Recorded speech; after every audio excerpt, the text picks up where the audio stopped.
నేను ఒక half KG chicken అండి, ఇది హాఫ్ కేజీ చికెన్, ఒకే ఉల్లిపాయ తీసుకున్నాను. ఒక ఉల్లిపాయ పెద్ద సైజు ఒక ఉల్లిపాయ, కొత్తిమీర, పుదీనా, పసుపు, ఉప్పు, గరం మసాలా, అల్లం పేస్టు, కారం, చికెన్ మసాలా ఇవన్నీ వేసి ఇప్పుడు ప్రాసెస్లోకి వెళ్ళిపోతున్నానండి. చూపిస్తాను. ఆయిల్,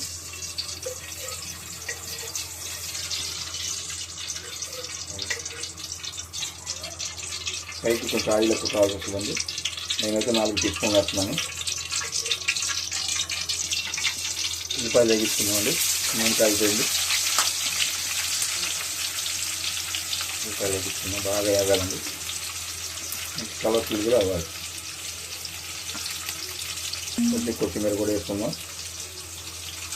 దాంతోపాటు కొంచెం కరివేపాకు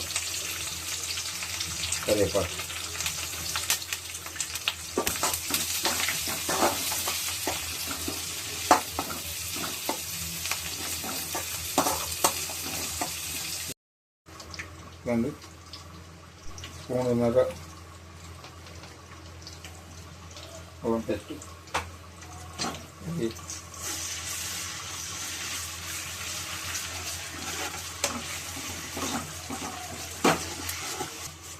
కొంచెం వేగాలండి అల్లం పేస్ట్. దాంతోపాటు కొంచెం పసుపు వేసుకుందాం.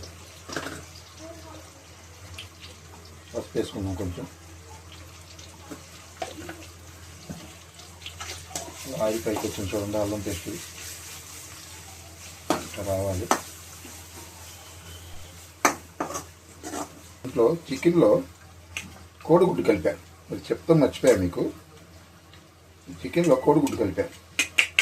ఫస్ట్ చికెన్ వేసేసుకుందాం.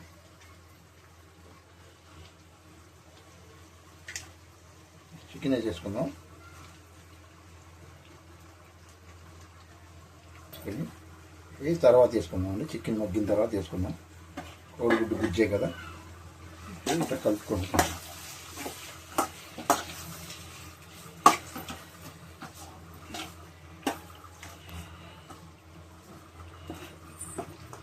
ఒక 20-25 నిమిషాల దాకా ఉడకాలి. చికెన్ ఆయిల్లోనే ఉడకాలి. ఆయిల్ వేసాం కదండి, ఆయిల్లోనే ఉడకాలి. తర్వాత కారం వేస్తాను. ఫస్ట్ ఇదిగోండి, ఆయిల్ పైకి వచ్చింది. ఉడికినట్టే అనుకుంటున్నాను నేను. కొంచెం చూద్దాం, ఉడికింది అనుకుంటున్నాను.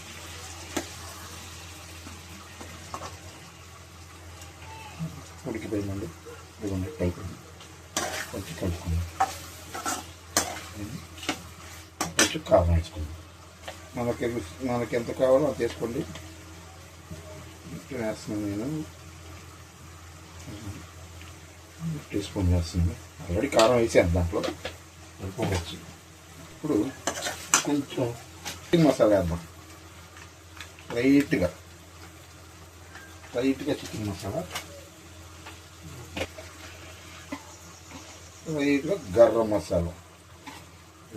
మసాలా కూడా వేసాను. వేసి బాగా కలుపుకోవాలి. కారం పట్టాలి కొంచెం.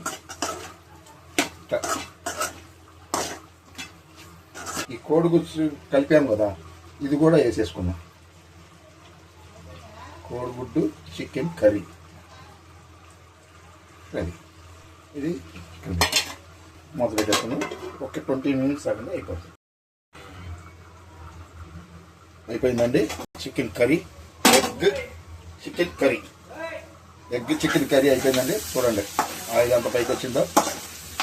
ఇక చూడండి అంత బాగా రావాలి. దింపేసుకున్నామండి. కొంచెం కొత్తిమీర చల్లుకుందాం.